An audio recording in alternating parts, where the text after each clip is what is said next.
এখন আমরা দেখব খাদ্য অধিদপ্তরের খাদ্য পরিদর্শক বা উপখাদ্য পরিদর্শকের পরীক্ষার প্রশ্ন সমাধান। এই পরীক্ষাটি 2011 সালে হয়েছিল। প্রথমে আমরা গণিত অংশের সমাধান দেখব ব্যাখ্যা সহ, তারপর বাকি প্রশ্নের সমাধান দেখে নিব আর কি।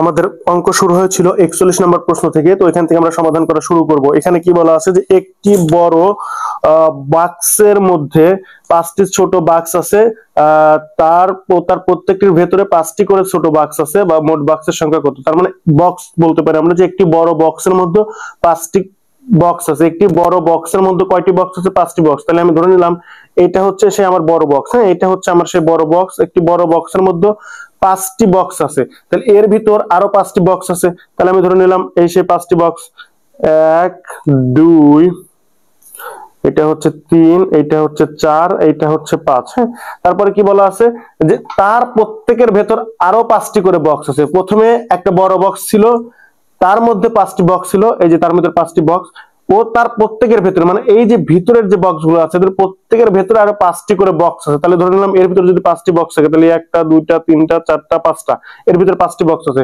এর ভিতরে যদি 5টা থাকে তাহলে 1টা 2টা 3টা 4টা 5টা, এই বিন্দুগুলোকে আমি বক্স ধরে নিলাম আর কি। তাহলে 1 2 3 4 5, এখানে একইভাবে 1 2 3 4 5, এখানে একইভাবে 1 2 3 4 5। বলছে যে মোট বক্সের সংখ্যা কত। মোট বক্সের সংখ্যা কত একটু খেয়াল করতে হবে ভাই। এই একটা বক্স আর এর ভিতরে কয়টা বক্স আছে? 1 2 3 4 5, এই 5টা বক্স আর এই একটা বক্স। তাহলে এইখানে মোট বক্সের সংখ্যা কয়টা? 6টা। স্বাভাবিক জিনিস, এইখানে বক্সের সংখ্যা কয়টা আসবে? 6টা। কারণ এই যে ভিতরের যে বিন্দুগুলো, এই বিন্দুগুলো এক একটা বক্স। তাহলে এই বিন্দুগুলো যদি এক একটা বক্স হয়, এই 5টা বক্স আর এটা নিজে একটা বক্স, তাহলে মোট বক্স হচ্ছে 6টা। একইভাবে এইটাও 6টা, এটাও 6টা, এটাও 6টা। তাইলে হিসাব করলে এইখান থেকে মোট বক্স পাচ্ছি কয়টা? 6 6 12, 12 6 18, 18 আর 6 24, 24 আর 6 কত? 30। এইটুকে কিন্তু মোট বক্স আছে 30টা, আর সবগুলা কি একটা বড় বক্সের ভিতর আছে। তাহলে বড় বক্স সহ সবগুলা বক্স কয়টা? বড় বক্স হচ্ছে একটি, আর ওইখানে মোট ছিল কয়টি? 30টি। তার মানে 30 যোগ 1 সমান সমান হচ্ছে 31টি। তাহলে মোট বক্সের সংখ্যা হচ্ছে 31টি। এই যে এটা হচ্ছে 31টি। এখন আমরা 42 নম্বর প্রশ্ন দেখব। এখানে বলা আছে যে একটি চৌবাচ্চা 3টি নল দিয়ে যথাক্রমে এত এত এত ঘন্টায় পূর্ণ হতে পারে। 3টি নল একসঙ্গে খুলে দিলে চৌবাচ্চাটির 3/4 পূর্ণ হতে কত সময় লাগবে?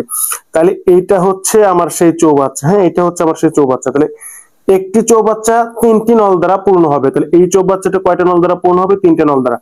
প্রথম নল দ্বারা পূর্ণ হতে সময় লাগে কতটুকু? 8 ঘন্টা। তাহলে আমি ধরে নিলাম এইটা হচ্ছে আমার কি সেই প্রথম নল। তাহলে প্রথম নল দ্বারা এই চৌবাচ্চাটি পূর্ণ হতে সময় লাগে হচ্ছে 8 ঘন্টা। দ্বিতীয় নল দ্বারা এই চৌবাচ্চাটি পূর্ণ হতে সময় লাগে কত ঘন্টা? 12 ঘন্টা। তাহলে এইটা ধরে নিলাম আমি দ্বিতীয় ঘন্টা, দ্বিতীয় নল। এই দ্বিতীয় নল দ্বারা এই চৌবাচ্চাটি পূর্ণ হয় কত সময়? 12 ঘন্টায়। তৃতীয় আরেকটি নল আছে, যে নলটি এই চৌবাচ্চাটিকে পূর্ণ করবে, সেই নলটি চৌবাচ্চাটি পূর্ণ করতে সময় লাগে কত ঘন্টা? 24 ঘন্টা। 24 ঘন্টা। তাহলে খেয়াল করতে হবে, একটি চৌবাচ্চা 3টি নল দ্বারা যথাক্রমে এত ও এত এত ঘন্টায় পূর্ণ হতে পারে। তাহলে আলাদা আলাদা ভাবে তারা, একটা নল দ্বারা এটা পূর্ণ হতে সময় লাগে 8 ঘন্টা, আর একটা নল দ্বারা পূর্ণ হতে 12 ঘন্টা, আর একটা নল দ্বারা পূর্ণ হতে 24 ঘন্টা লাগে। বলছে 3টি নল একসঙ্গে খুলে দিলে চৌবাচ্চাটির 3/4 পূর্ণ হতে কত সময় লাগবে? তার মানে হচ্ছে যে 3টা নল যদি আমি একসঙ্গে চালু করে দেই, তাহলে এই চৌবাচ্চাটির 3/4 পূর্ণ হতে কত সময় লাগবে? এই নলটা তো 8 ঘন্টায় এই চৌবাচ্চাটি পূর্ণ করে, তাই না? এই চৌবাচ্চাটি খেয়াল করতে হবে। আমি আরেকবার একটু ক্লিয়ার করি। একটা নল, ফার্স্ট আমি একটা নল নিয়ে চিন্তা করি। একটা নল, এই নলটা এই চৌবাচ্চাটা কত ঘন্টায় পূর্ণ করে? 8 ঘন্টায়। তার মানে 8 ঘন্টায় কিন্তু সে সম্পূর্ণ ভরে ফেলছে এই চৌবাচ্চাটা, তাই না? তাহলে আমি কি এটা লিখতে পারি না যে 8 ঘন্টায় পূর্ণ করে সম্পূর্ণ চৌবাচ্চা? 8 ঘন্টায় প্রথম নল দ্বারা, এইভাবে লিখবো যে প্রথম নল দ্বারা চৌবাচ্চাটির, এভাবে লিখি যে প্রথম নল দ্বারা চৌবাচ্চাটির পূর্ণ হতে সময় লাগে হচ্ছে 8 ঘন্টা। প্রথম নল দ্বারা চৌবাচ্চাটির 8 ঘন্টায়, প্রথম নল দ্বারা 8 ঘন্টায় চৌবাচ্চাটির সম্পূর্ণ অংশ ভর্তি হয়। প্রথম নল দ্বারা 8 ঘন্টায়, প্রথম নল দ্বারা কি 8 ঘন্টায় চৌবাচ্চাটির চৌবাচ্চাটি ভাবে লিখে নেবেন, প্রথম নল দ্বারা 8 ঘন্টায় চৌবাচ্চাটির সম্পূর্ণ অংশ ভরে, সম্পূর্ণ বা এক অংশ, সম্পূর্ণটাকে আমরা কি ধরি, এক অংশ ধরি। কিন্তু আমি বুঝাইতে পারছি কিনা, তিনটা নল আলাদা আলাদা ভাবে একটা চৌবাচ্চা পূর্ণ করে। প্রথম নলটা পূর্ণ করতে সময় লাগে 8 ঘন্টা, দ্বিতীয় নলটা পূর্ণ করতে সময় লাগে 12 ঘন্টা, তৃতীয় নলটা পূর্ণ করতে সময় লাগে 24 ঘন্টা। তাহলে আমি প্রথম নলের ক্ষেত্রে আগে হিসাবটা করি, তারপর বাকিটাতে যাব। প্রথম নল যদি 8 ঘন্টায় চৌবাচ্চাটি পূর্ণ করে, তাহলে আমি এটা লিখতে পারি না যে প্রথম নল দ্বারা 8 ঘন্টায় চৌবাচ্চাটি পূর্ণ হয়, মানে 8 ঘন্টায় চৌবাচ্চাটি পূর্ণ হয় এক অংশ। 8 ঘন্টায় চৌবাচ্চাটি পূর্ণ হয় এক অংশ বা সম্পূর্ণ অংশ, মানে সম্পূর্ণ অংশ তো পূর্ণ হবে, তাই সম্পূর্ণটাকে আমরা এক ধরে নিই। তাই লিখছি যে 8 ঘন্টায় চৌবাচ্চাটির সম্পূর্ণ অংশ পূর্ণ হয় বা এক অংশ পূর্ণ হয়। তা আমাদের টার্গেট হচ্ছে যে 1 ঘন্টায় কত অংশ পূর্ণ হয়, 1 ঘন্টায় কত অংশ পূর্ণ হয় সেটা বের করা। তাহলে লিখবো যে 1 ঘন্টায় পূর্ণ হয় হচ্ছে 1/8, মানে 1 এর নিচে 8 অংশ। 1 ঘন্টায় এই চৌবাচ্চাটির পূর্ণ হয় কত অংশ, 1 এর নিচে 8 অংশ। একইভাবে আমি যদি দ্বিতীয় নল নিয়ে চিন্তা করি, যেটা সময় লাগছিল কত, 12 ঘন্টা, তাহলে তো আমি এভাবে লিখবো যে দ্বিতীয় নল দ্বারা 12 ঘন্টায়, দ্বিতীয় নল দ্বারা কি 12 ঘন্টায় চৌবাচ্চাটি পূর্ণ হয় কত, এক অংশ, এক বা সম্পূর্ণ অংশ। তাহলে 1 ঘন্টায় চৌবাচ্চাটির পূর্ণ হয় কত অংশ, 1 এর নিচে 12 অংশ।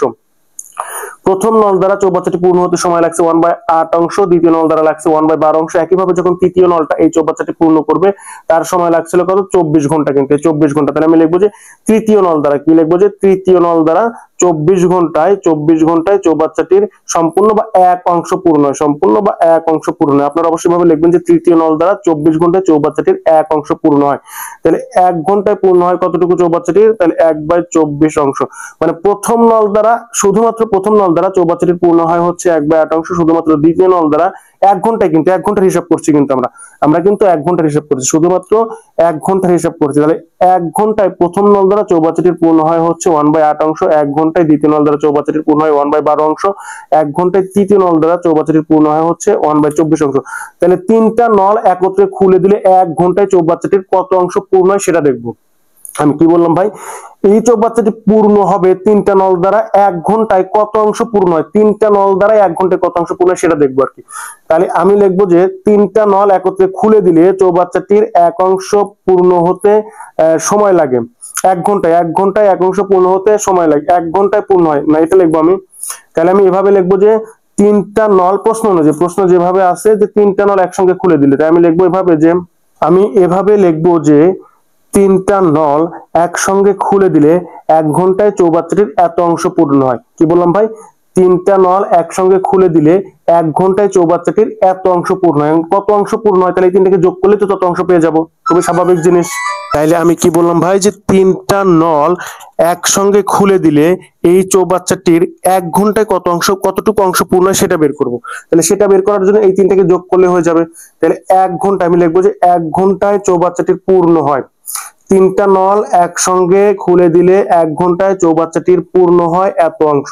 তারপর সমান সমান আমরা এটা লিখবো যে 1/8 প্লাস হচ্ছে 1/12 প্লাস হচ্ছে কত, 1/24, মানে 1 ঘন্টায় কিন্তু পূর্ণ হচ্ছে, 1 ঘন্টার হিসাব করছি। তাহলে 8, 12 আর 24 এর লসাগু কত, 8, 12 আর 24 এর লসাগু 2 দেওয়া যায়, 4 দুগুণা 8, 6 দুগুণা 12, 12 দুগুণা 24, আবার 2 দেওয়া যায়, 2 দুগুণা 4, 3 দুগুণা 6, 6 দুগুণা 12, আবার 2 দেওয়া যায়, 1, 3, 2 দিলে 3 দুগুণা 6, 3 দিয়ে যায় 1, 1, 1 যায়, 3 দুগুণা 6, 6 দুগুণা 12, 12 দুগুণা 24। তাহলে এদের লসাগু কত ভাই, 24।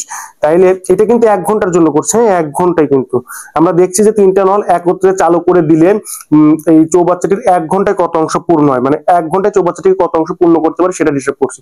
তাহলে 8 দিয়ে 24 কে ভাগ করলে 3, 3 8 24, 3 যোগ 12 দিয়ে 24 কে ভাগ করলে 12 দুগুণা 24 যোগ 1, 3 দিয়ে 5 একে 6 সমান সমান হচ্ছে 6/24। তার মানে কি, তিনটা নল একত্রে চালু করে দিলে 1 ঘন্টায় চৌবাচ্চাটির 6/24 অংশ পূর্ণ হয়। তাহলে 4 ছক 24, রে কাটাকাটি করতে পারে, 4 ছক 24, 4 6 হচ্ছে 24। তাহলে এখান থেকে লিখতে পারি যে 1/4 অংশ বা 1/4 অংশ।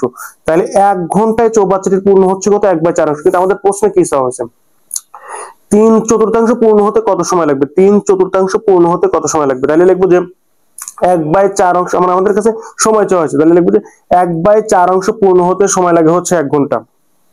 1/4 অংশ পূর্ণ হতে সময় লাগে কতটুকু, 1 ঘন্টা। 1/4 অংশ পূর্ণ হতে সময় লাগে 1 ঘন্টা। যেহেতু আমরা সময় বের করব এই জন্য সময়টাকে ওই পাশে দিলাম আর অংশটাকে এই পাশে রাখলাম। আমরা যেহেতু সময় বের করব, যাকে বের করি তাকে আমরা ওই পাশে লিখি, মানে সমান এই ডান পাশে লিখি আর কি। যেহেতু সময়কে বের করবো এই জন্য সময়কে ডান পাশে, এই যে এই কথাটাই কিন্তু লিখছি 1 ঘন্টায় পূর্ণ হয় 1/4 অংশ। তাহলে আমি যেহেতু এই দুইটা নিয়ে তখন কাজ, যেহেতু আমি সময় বের করবো তাহলে সময়টা ওই পাশে দিলাম, তাহলে লিখছি যে 1/4 অংশ পূর্ণ হয় 1 ঘন্টায়। তাহলে 1 অংশ পূর্ণ হবে কত ঘন্টায়, কত ঘন্টায় হবে একটু দেখতে হবে ভাই, 1/4 ঘন্টায়। আর কত অংশ প্রশ্নে বলছিল 3/4 অংশ, কিন্তু যে 3/4 মানে কত, 3/4 অংশ পূর্ণ হতে কত সময় লাগবে। তাহলে 3/4 অংশ বা 3/4 যেটাকে বলে, 3/4 মানে হচ্ছে এটাই। তাহলে এখান থেকে কি লেখা যায়, এই 4 তো উপরে চলে যাবে, তাইলে এই 4 যদি উপরে চলে যায় তাহলে 4 অক্ষে 4, নিচে হচ্ছে 1, গুণন কত 3/4, 3/4 গুণন হবে, তাহলে কাটাকাটি করলে এখান থেকে পাবো হচ্ছে 3 ঘন্টা। এখান থেকে কত পাবো 3 ঘন্টা। তার মানে এই যে আমাদের চৌবাচ্চাটি ছিল, এই চৌবাচ্চাটি 3/4 পূর্ণ হতে সময় লাগবে কত, 3 ঘন্টা। এই যে 3 ঘন্টা, কিন্তু এই যে 3 ঘন্টা। আপনারা কি বিষয়টা বুঝতে পারছেন কিনা? আশা করি বুঝতে পারছেন। যদি না বুঝতে পারেন ভিডিওতে আবার দেখে নেবেন, বুঝে যাবেন, খুবই সহজ আছে। তো এখন আমরা এই 43 নম্বর প্রশ্ন দেখবো। এখানে বলা আছে যে বিশেষ ক্রম অনুযায়ী একটা ধারা দেওয়া আছে, ধারার পরবর্তী সংখ্যাটি কত সেটা আমাদের কাছে আছে। তাহলে ধারাটি কি আগে দেখি। ধারাটি হচ্ছে 11, তারপরে হচ্ছে 13, তারপরে হচ্ছে 19, তারপরে হচ্ছে কত 29, তারপরে হচ্ছে কত 43, তারপরের সংখ্যা হচ্ছে কত 61। এর পরের সংখ্যাটি কত সেটা আমার কাছে আছে। তাহলে এদের ডিফারেন্স কত একটু যদি খেয়াল করি, 11 আর 13 এদের পার্থক্য হচ্ছে কত 2। 13 আর 19 এর পার্থক্য কত 6, কিন্তু 6 3 9। 19 আর 29 এদের পার্থক্য কত 10, মানে এদের ডিফারেন্স 29 থেকে 19 বাদ দিলে কত থাকে, এখান থেকে কত পাই, এখানে পাবো কিন্তু 10। একইভাবে যখন 29 আর 43 বিয়োগ করব তখন কত পাবো, 29 আর 43 এদের পার্থক্য হচ্ছে 14। একইভাবে 43 আর 61 যখন বিয়োগ করব তখন এদের পার্থক্য হবে কত 18। একটু খেয়াল করতে হবে ভাই, এই রেঞ্জগুলো কিভাবে বাড়ছে। 2, তারপরে 6, 2 আর 6 এর পার্থক্য কত হচ্ছে 4, 6 আর 4 এর ভিতরে পার্থক্য কত 10, তার মানে 10 আর 4 14, 14 আর 4 18। তার মানে কি যে এরা কিন্তু 4 4 করে বাড়তেছে। এদের মাঝে যে পার্থক্যগুলো আছে সেই পার্থক্যগুলো হচ্ছে এইগুলা, এবং প্রত্যেকে কি 4 4 করে বাড়ছে। তাহলে 18 যদি হয়, 18 সাথে 4 যোগ করলে কত পাবো 22, খুবই স্বাভাবিক 22। তার মানে হচ্ছে ভাই 61 এর 22 যোগ করলে যেটা পাবো সেটা হচ্ছে এখানে বসবে। তাহলে 2 আর 1 3, আর 6 2 কত 8, তার মানে পরের সংখ্যাটি কি 83। এই যে পরের সংখ্যাটি 83। এখন আমরা এই 44 নম্বর প্রশ্নটা দেখবো। এখানে বলা আছে যে 9800 এই টাকাকে এত অনুপাতে, মানে 4টা অনুপাতে ভাগ করলে বৃহত্তর ক্ষুদ্রতর অংশের পার্থক্য কত। তাহলে এই টাকার ভিতর এই অনুপাতে ভাগ করবো, তাহলে তার বৃহত্তর অংশটা কতটুকু সেটাকে বের করি। ফার্স্টে আমরা যেটা করবো যে অনুপাতগুলোর যোগফল কত, 2 + 3 + 4 + 5। আমি এই পাশে করে একটু খেয়াল করবেন, 2 + 3 + 4 + 5 অনুপাতগুলোর যোগফল। তাহলে অনুপাত ছিল 4টা, হ্যাঁ, যে 2 3 4 5 অনুপাতগুলোর যোগফল কত, অনুপাতগুলোর যোগফল হচ্ছে, এটা যোগ করলে আমরা পাবো হচ্ছে 14। তাহলে বৃহত্তর আর ক্ষুদ্রতর অংশের কথা বলছে, তাহলে এটার ভিতর বৃহত্তর কে 5 আর ক্ষুদ্রতর কে 2, তাহলে দুইটা নিয়ে আমাদের কাজ করতে হবে। এই অনুপাতে যে অনুপাতে দেওয়া আছে এই অনুপাতের ভিতর বৃহত্তর হচ্ছে 5 আর ক্ষুদ্রতম হচ্ছে 2, তাহলে আমরা এই দুটো নিয়ে কাজ করব। তাইলে প্রথমে দেখি যে যখন 2 অনুপাতে বিভক্ত হয় তখন টাকার পরিমাণটা কত। ক্ষুদ্রতম ক্ষেত্রে আমরা দেখবো যে ক্ষুদ্রতমর ক্ষেত্রে, তাহলে লিখবো যে ক্ষুদ্রতমর ক্ষেত্রে, ক্ষুদ্রতম কত ছিল, অনুপাতের মান কত ছিল 2। নিয়মটা হচ্ছে যে অনুপাতের যোগফল নিচে, আর যার জন্য যে অংশের জন্য বের করব 2 অংশের জন্য বের করছি, তাহলে 2টা উপরে গুণন হচ্ছে মোট অংশ কত ছিল, এই যে 9800, মোট অংশ ছিল কত 9800। তাহলে 9 8 00। আমি বুঝাইতে পারছি কিনা, নিয়মটা হচ্ছে কি ভাই, নিচে হচ্ছে অনুপাতগুলোর যোগফল, আর আমরা যে অনুপাতগুলো বিভক্ত থাকবে সেই অনুপাতের যে অংশের জন্য বের করব সেই অংশটা হচ্ছে উপরে, আর গুণন হবে কি, গুণন হচ্ছে যে আমাদের মোট যেটা দেওয়া ছিল সেটা, মোট দেওয়া ছিল কত 9800। তাহলে এইটা, তাহলে এখন এটাকে আমাদের কাটাকাটি করতে হবে। একটু কাটাকাটি করলে কত পাবো দেখি একটু, 14 দিয়ে যদি আমরা 98 কে কাটি তাহলে কত হয় 7, 7 14 98, তাই না। তাহলে একটু দেখি, 4 7 28 8, 4 7 28 8, হাতে আমার 2 7 7 8 9, 8 9 98, তার মানে 14 দিয়ে কাটলে কত 700। তাহলে 700 আর 2 গুণন করলে আমরা এখান থেকে পাচ্ছি কত 1400। তার মানে ক্ষুদ্রতম যে অংশটা ছিল সেটা হচ্ছে 1400, আর বৃহত্তম অংশের জন্য কত ছিল 5। বৃহত্তম অংশটা দেখবো, কারণ ক্ষুদ্রতম আর বৃহত্তর, মানে ক্ষুদ্রতর আর বৃহত্তরের ভিতরে পার্থক্য বলছে, তাহলে এটা আমি ক্ষুদ্রতর লিখি, আর এটা আরেকটা কি বৃহত্তর। তাহলে বৃহত্তর কত ছিল, এইগুলোর ভিতর বৃহত্তর ছিল হচ্ছে 5, তার মানে কত, নিচে অনুপাতগুলোর যোগফল যে কোন অংশের জন্য বের করছি অনুপাতের 5 অংশের জন্য বের করছি, তাহলে 5 গুণন কত 9800। তাহলে 14 দ্বারা এটাকে কাটলে আমরা কত পাচ্ছি 700, কারণ 700 দুগুণ 700 কে 14 দ্বারা গুণন করলে আমরা 9800 পাবো। আর এটা গুণন করলে আমরা কত পাবো 3500। এখন কি বলছিল ভাই প্রশ্ন বলছিল যে অংশের পার্থক্য কত, বৃহত্তর ক্ষুদ্রতর অংশের পার্থক্য কত। তাহলে পার্থক্য মানে বিয়োগ, তাহলে পার্থক্য সমান সমান বড়টা থেকে ছোটটা বিয়োগ করব। তাহলে বড়টা কত 3500, বড়টা কত 3500 মাইনাস কত 1400। এখন এইটা থেকে এটা বিয়োগ করলে আমরা যেটা পাবো সেটা হচ্ছে 2100। এটা থেকে এটা বিয়োগ করলে আমরা যেটা পাবো সেটা হচ্ছে 2100। তাহলে দেখি आंसर কত, এই যে 2100। অংশের পার্থক্য হচ্ছে কত 2100 টাকা। এখন আমরা এই 45 নম্বর অঙ্কটা দেখবো। এখানে বলা আছে যে গমের মূল্য 15% কমে যাওয়ায় 6000 টাকায় পূর্বাপেক্ষা 1 কুইন্টাল গম বেশি পাওয়া যায়। 1 কেজি গমের বর্তমান মূল্য কত বলা আছে, কিন্তু 1 কুইন্টাল গম বেশি পাওয়া যায়, কিন্তু 1 কেজি গমের বর্তমান মূল্য চেয়েছে। তাহলে আমরা ফার্স্ট এটা লিখে নেব যে 1 কুইন্টাল সমান হচ্ছে 100 কেজি। 1 কুইন্টাল সমান কত 100 কেজি। 1 কুইন্টাল সমান হচ্ছে 100 কেজি। এখন এটা দুই তিন ভাবে করা যায়, আমি দেখাচ্ছি সবগুলো আর কি। প্রথমে যেটা সহজ নিয়ম বা শর্টকাট যেটাকে বলে, যে গমের মূল্য 15% কমে যাওয়ায় 6000 টাকায় পূর্বাপেক্ষা 1 কুইন্টাল গম বেশি পাওয়া যায়। তাহলে গমের মূল্য যখন 15% কমে যাবে, তাহলে সেই 15% কি 6000 টাকার উপর থেকে কমবে, তাহলে 6000 এর 15%। তাহলে লিখবো যে 6000 গুণন হচ্ছে 15/100।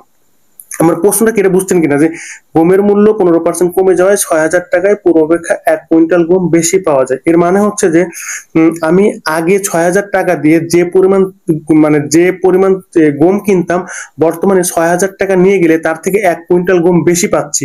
মানে বিষয়টা হচ্ছে যে আমি যদি আগে 6000 টাকা নিয়ে, মানে এই 15% কমার আগে আমি যদি 6000 টাকা নিয়ে বাজারে যাইতাম, তাহলে আমি সাপোজ ধরে নিলাম 10 কুইন্টাল গম পাইতাম।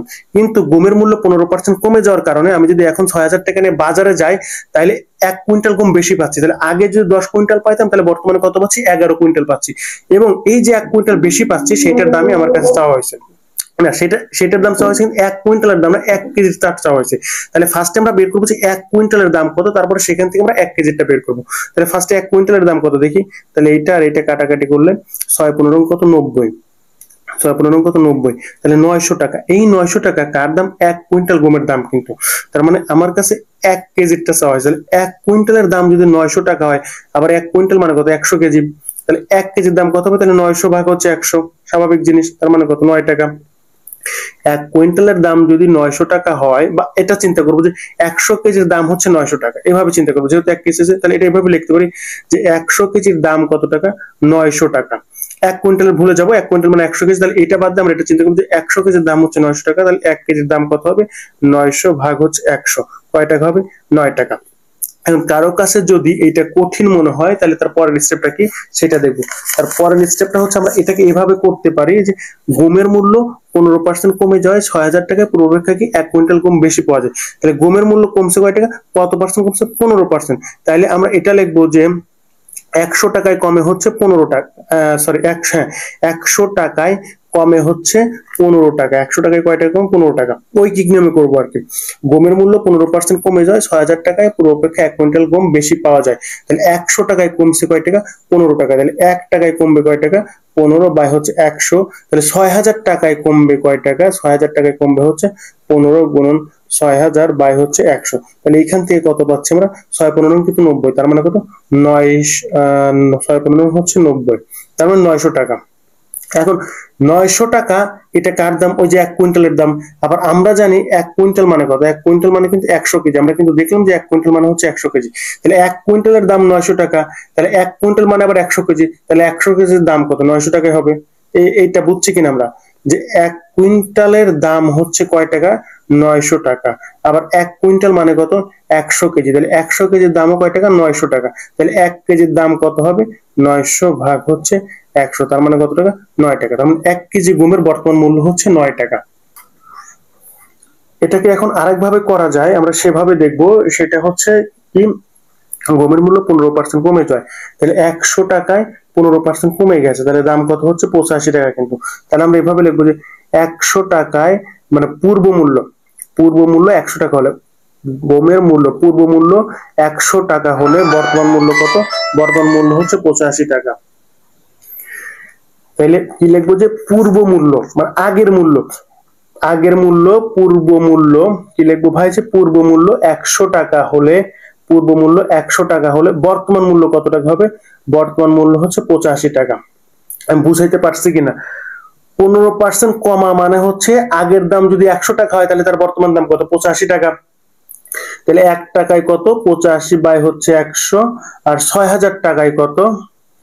6000 টাকা হচ্ছে 85 গুণন 6000 বাই হচ্ছে 100। তাহলে এই দুইটা কাটাকাটি করলে 85 কে 6 দ্বারা গুণন করে 5 36 এর 0 হাতে আমার 3, 6 48 49 50 51, তার মানে হচ্ছে 51। হ্যাঁ 51।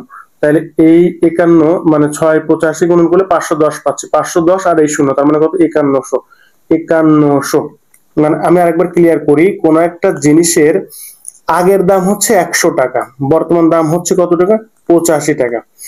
এখন ওই জিনিসটা আমি আগে 6000 টাকা দিয়ে কিনতাম, বর্তমানে কিনতে পাচ্ছি কত টাকা? 5100 টাকা। তাহলে আমার কয় টাকা সেভ হচ্ছে, মানে কয় টাকা কম লাগছে, কয় টাকা সেভ হচ্ছে, কয় টাকা কম লাগছে? তাহলে 6000 থেকে 5100 বাদ দিলে যে টাকা থাকবে ওইটাই তো আমার কম লাগছে, তাই না? তাহলে 51 বাদ দিলে আমরা পাবো হচ্ছে 0 0 1 আছে 10 পাবো 9, 900 টাকা।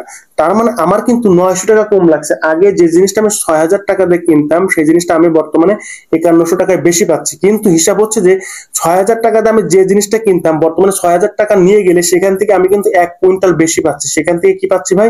1 কুইন্টাল বেশি পাচ্ছি। তাহলে 1 কুইন্টাল যে বেশি পাচ্ছি, তাহলে টাকা পাচ্ছে কত? আমার 900 টাকা। ওই 1 কুইন্টালের দামই হয়ে যাচ্ছে 900 টাকা। তাহলে 1 কুইন্টালের দাম 900 টাকা। আবার আমরা জানি যে 1 কুইন্টাল মানে কত? 100 কেজি। তাহলে 1 কুইন্টালের দাম যদি 900 টাকা হয় তাহলে 100 কেজির দাম কত হবে? 900 টাকা। তাহলে 100 কেজির দাম কয় টাকা হচ্ছে? 900 টাকা। কিন্তু আমাদের কাছে চাওয়া হয়েছে কয় টাকা? আমাদের কাছে চাওয়া হচ্ছে 1 কেজির দাম কত? তাহলে 1 কেজির দাম হচ্ছে কত? 900 বাই হচ্ছে 100। তার মানে 1 কেজির দাম হচ্ছে কয় টাকা? 9 টাকা। এখন আমরা দেখবো 46 নম্বর প্রশ্নটা। এখানে বলা আছে যে কোন ব্যবসায় ক, খ, গ এর মূলধন যথাক্রমে 300, 400 এবং 480 টাকা। ব্যবসায় 300 টাকা লাভ হলে ক অপেক্ষা গ কত টাকা বেশি পাবে?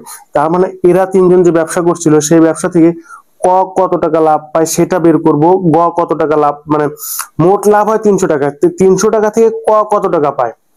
যেখানে 300 টাকা তো 3তে ভাগ হবে, 300 টাকা কি যেহেতু তিনজন মানুষ ক, খ, গ, তাহলে এই 300 টাকা ব্যবসায় যে টাকাটা লাভ হয় সেটা এই তিনজনের ভিতর ভাগ হবে। ভাগ হওয়ার ক্ষেত্রে ক কত টাকা পায় সেটা বের করবো, গ কত টাকা পায় সেটা বের করবো, তারপর দুইটাকে বিয়োগ করে দেখবো যে ক অপেক্ষা গ এত টাকা বেশি পায়। তাহলে এটা আমরা করি যে ক কত টাকা পাবে। তাহলে এইগুলো ছিল মূলধন, তাহলে মূলধন গুলো আগে যোগ করি। তাহলে কত? 320, 4 যোগ করবো যে 320 যোগ 400 যোগ কত? 480। তাহলে 400 আর 3 কত? 700, 700 আর 80 আর 20 100, 800, 8 9 10 11 12, তার মানে এদের অনুপাতের যোগফল হচ্ছে কত? 1200। তাহলে ক কত টাকা পায়? এই লাভের থেকে ক কত টাকা পায় সেটা বের করবো। তাহলে অনুপাতগুলোর যোগফল হচ্ছে নিচে 1200, আর যে যার জন্য বের করছি কর অংশের জন্য বের করছি, কর অংশ ছিল কত? 320, তাই 320 উপরে গুণন হচ্ছে লাভের যে অংশটা সেটা, লাভের অংশ কত? 300। তাহলে এই শূন্য এই শূন্য কাটা, এই 2 শূন্য কাটা, 3 দিয়ে 12 কে কাটলে 4 3 4 12, 4 8 32, তার মানে 80। ক ওই লাভের থেকে 80 টাকা পাচ্ছে। ক কত টাকা পাচ্ছে? যে ব্যবসা যে 300 টাকা লাভ হয় এই 300 টাকা লাভের থেকে ক পাচ্ছে 80 টাকা। এখন গ কত টাকা পায় সেটা দেখবো। তাহলে গ এর জন্য আমরা কার জন্য বের করবো? গ এর জন্য। তাহলে টোটাল মানে মূলধনের যোগফল কত? 1200। গ এর মূলধন ছিল কয় টাকা? গ এর মূলধন ছিল যে 480 টাকা। গ এর মূলধন ছিল 480, আর হচ্ছে এদের যে ব্যবসায় লাভ ছিল সেটা হয়েছে কত টাকা? 300 টাকা। তাহলে এই 2 শূন্য 2 শূন্য কাটাকাটি যাবে, 3 দিয়ে 12 কাটলে 3 4 12, 4 12 কত? 48, তার মানে 120 টাকা। তাহলে গ পাচ্ছে কত? 120 টাকা। এখানে বলছিল কি যে ক অপেক্ষা গ কত টাকা বেশি পাবে। তাহলে গ অবশ্যই এখানে দেখেই বোঝা যাচ্ছে ক পাচ্ছে 80 টাকা, গ পাচ্ছে 120 টাকা, তার মানে গ বেশি পাবে। তাহলে গ বেশি পাবে, লিখবো যে গ বেশি পাবে। কত টাকা বেশি পাবে? তাহলে 120 মাইনাস 80, তার মানে কত টাকা? 40 টাকা। তার মানে গ কত টাকা বেশি পাচ্ছে? গ হচ্ছে 40 টাকা বেশি পাবে। এখন আমরা 47 নম্বর প্রশ্নটা দেখবো। এখানে বলা আছে যে একটি সরল রেখার উপর অঙ্কিত বর্গের ক্ষেত্রফল ওই সরল রেখার 1/4 উপর অঙ্কিত বর্গের ক্ষেত্রফলের সমান। তাহলে একটি সরল রেখার উপর অঙ্কিত বর্গের ক্ষেত্রফল, তাহলে এইটা ধরে নিলাম আমার হচ্ছে সেই সরলরেখা, হ্যাঁ, প্রথম ক্ষেত্রের জন্য।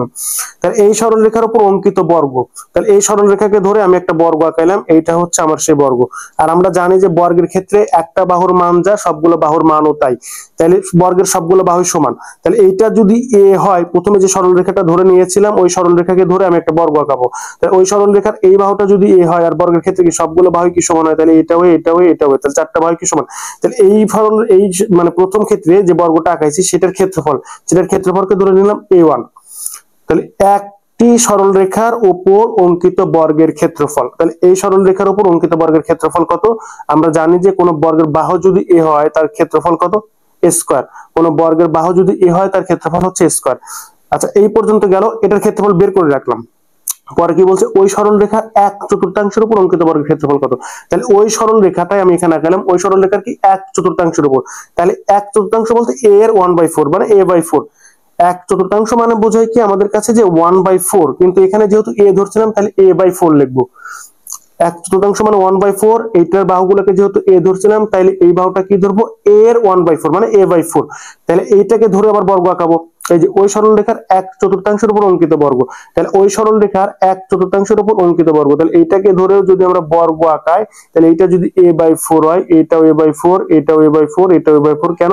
কারণ বর্গ মানেই বর্গের একটা বাহুর মান যা, প্রত্যেকটা বাহুই তাই। তাহলে একটা যদি 1a/4 হয় তাহলে সবগুলোই কি a/4 হওয়ার কথা। কি ছিল? 1/4, কিন্তু a/4 কেন হলো? বলছিল যে ওই সরলরেখারই 1/4 উপর। তাহলে এইটার বাহু প্রথমে কিন্তু a দেওয়াই ছিল, এই যেভাবে চিন্তা করি, এই সরলরেখার বাহু প্রথমে a দেওয়া ছিল, এর 1/4 উপর, তাহলে a এর 1/4 এর উপর, তার মানে এখান থেকে কি আসবে? a/4 ই কিন্তু আসবে, এই জন্য লিখছি যে a/4। তাহলে এইটার ক্ষেত্রফল আমি ধরতে পারি কি ভাই, যে এইটার ক্ষেত্রফল কিন্তু আমি ধরতে পারি a2। তাহলে কোন বর্গের বাহু যদি হয় তার ক্ষেত্রফল কত? স্কয়ার। কিন্তু এইটার বাহু কি a নাকি a/4? a/4, তার মানে কত? a/4 হোল স্কয়ার, মানে বাহু স্কয়ার। বর্গের ক্ষেত্রফল বের করার সূত্র হচ্ছে বাহু স্কয়ার। তাহলে এটার ক্ষেত্রফল যেহেতু a/4, তাহলে বাহু হচ্ছে a/4, এই জন্য a/4 স্কয়ার। তাহলে a2 সমান সমান আমরা কত আসে? স্কয়ার বাই 4 4 কত? 16। এখন কি বলছে একটু খেয়াল করতে হবে, একটি সরলরেখার উপর অঙ্কিত বর্গের ক্ষেত্রফল। তাহলে এই যে একটি সরলরেখার উপর অঙ্কিত বর্গের ক্ষেত্রফল a1 ধরছি, ওই সরলরেখার 1/4 উপর অঙ্কিত বর্গের ক্ষেত্রফলের কত গুণ? ওই সরলরেখারই এই যে 1/4 উপর অঙ্কিত বর্গের ক্ষেত্রফলের কত গুণ, এই যে এটা আমাদেরকে বের করতে হবে। আমি বুঝাইতে পারছি কিনা? কি বলছে যে একটি সরলরেখার উপর অঙ্কিত বর্গের ক্ষেত্রফল। তাহলে একটি সরলরেখার উপর অঙ্কিত বর্গের ক্ষেত্রফলকে আমি কি ধরে নিয়েছিলাম ভাই? a1। একটি সরলরেখার উপর অঙ্কিত বর্গের ক্ষেত্রফলকে আমি কি ধরে নিয়েছিলাম? a1। তাহলে ওই সরলরেখার 1/4 উপর অঙ্কিত বর্গের ক্ষেত্রফলের কত গুণ? তাহলে ওই সরলরেখার 1/4 উপর যে ক্ষেত্রফলটা ধরে নিয়েছিলাম সেটা কি ধরে নিয়েছিলাম? a2। তাহলে a2 লিখলাম, এই যে। তাহলে একটি সরলরেখার উপর অঙ্কিত বর্গের ক্ষেত্রফল ওই সরলরেখার 1/4 উপর অঙ্কিত বর্গের ক্ষেত্রফলের কত গুণ, মানে হচ্ছে a1 a2 এর কত গুণ। আবার ভুলেও যেন এটা বাইর করেন না যে a2 a1 এর কত গুণ, এটা কিন্তু ভুল ভাই, এটা কিন্তু এক্ষেত্রে না, একটু বুঝে বসাতে হবে।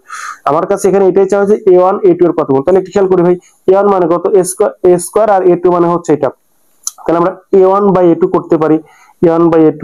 তাহলে a1 মানে কত? a স্কয়ার, আর নিচে a2 মানে কত? a2 মানে হচ্ছে a স্কয়ার বাই 16। তাহলে এখান থেকে লিখতেই পারি যে a স্কয়ার মানে 1 গুণন 16 বাই হচ্ছে a স্কয়ার। তাহলে স্কয়ার স্কয়ার কাটাকাটি চলে যাবে, 16 থাকবে। তাহলে a1 সমান সমান হচ্ছে 16 ইনটু হচ্ছে a2। তার মানে একটি সরলরেখার উপর অঙ্কিত বর্গের ক্ষেত্রফল ওই সরলরেখার 1/4 উপর অঙ্কিত বর্গের ক্ষেত্রফলের কত গুণ? এই যে 16 গুণ। a1 সমান a2 এর 16 গুণ। তাহলে आंसर হবে কত গুণ? এই যে 16 গুণ।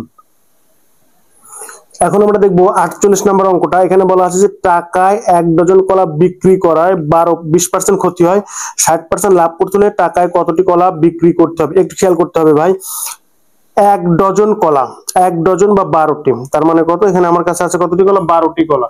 এখন কি হবে বিষয়টা, যে 1 ডজন কলা বিক্রি করায় 20% ক্ষতি হয়। তাহলে প্রথমে কি হয় ভাই? প্রথমে যেটা হয় 20% ক্ষতি হয়। তাহলে 20% যদি ক্ষতি হয় তাহলে 100 মাইনাস 20, তার মানে কত টাকা? 80 টাকা। 80 টাকা কি ক্ষতি হয়, কিন্তু পূর্বে, এটা কিন্তু পূর্বের ক্ষেত্রে বের করছি, মানে প্রথমে প্রাথমিক অবস্থায় 1 ডজন কলা বিক্রি করায় 20% ক্ষতি হয়। তাহলে মানে 12টি কলা যখন সে বিক্রি করছে প্রথমে, তার কত টাকা ক্ষতি হয়েছে? 80 টাকা ক্ষতি হয়েছে। তাহলে সে 60% লাভ করতে হলে টাকায় কতটি কলা বিক্রি করতে হবে? সে চাচ্ছে এই 12টি কলার উপর 60% লাভ করতে। তাহলে 60% যদি লাভ করতে, তাহলে কি যোগ হবে 100 যোগ 60, তার মানে কত? 160 টাকা। 160 টাকা, 160 টাকা, এটা তো পরে, তাই না?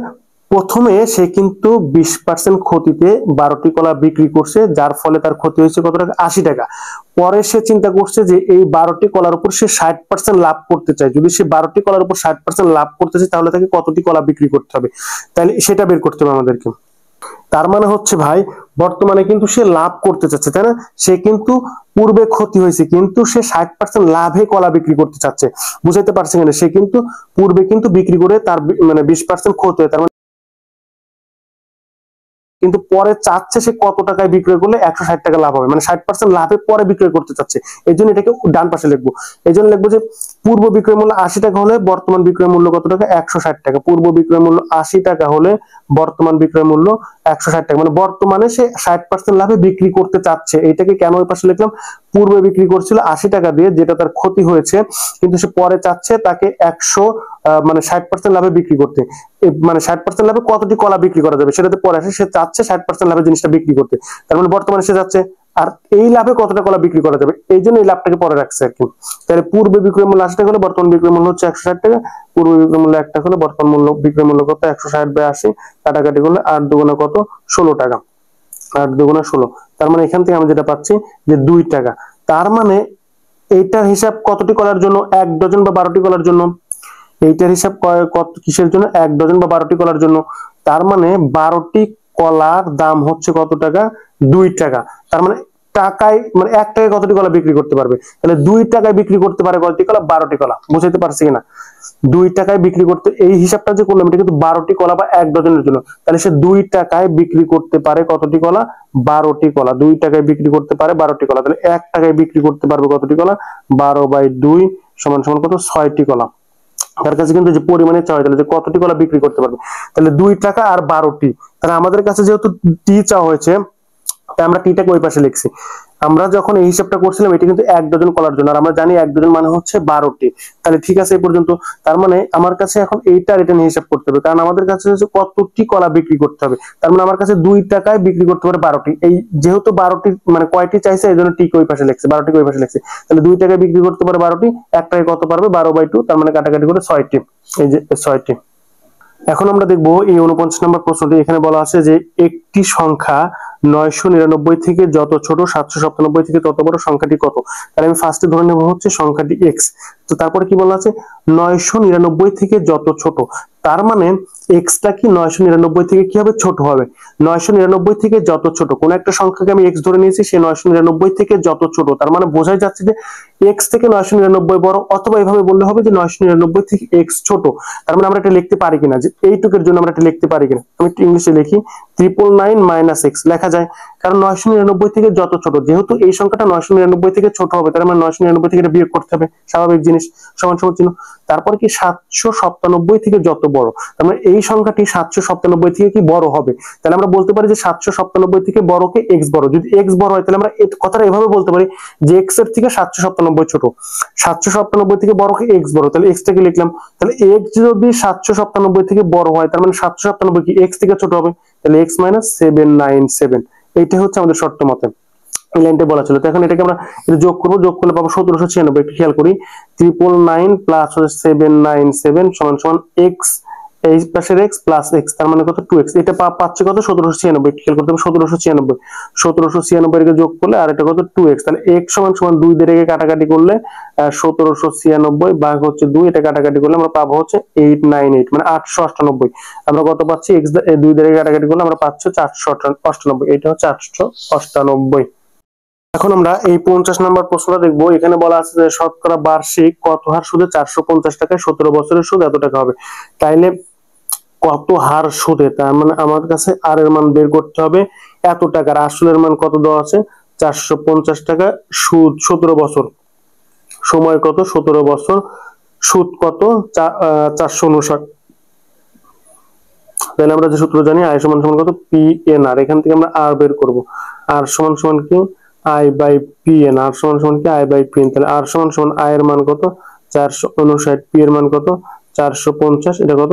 17। এটাকে বের করতে হলে আমাদেরকে পার্সেন্টেজে নিতে হয়। তাহলে 100 পার্সেন্টেজ বা 100 × 1/100, এই 1/100 দ্বারা পার্সেন্টেজ। অনেকে এটা এভাবে লেখে, শুধুমাত্র 100 পার্সেন্টেজ লিখলেও কোনো সমস্যা নাই, আবার এটা ইন্টু 1/100 লিখলেও কোনো সমস্যা নেই, কারণ এই 1/100 পার্সেন্টেজ নির্দেশ করে আর কি।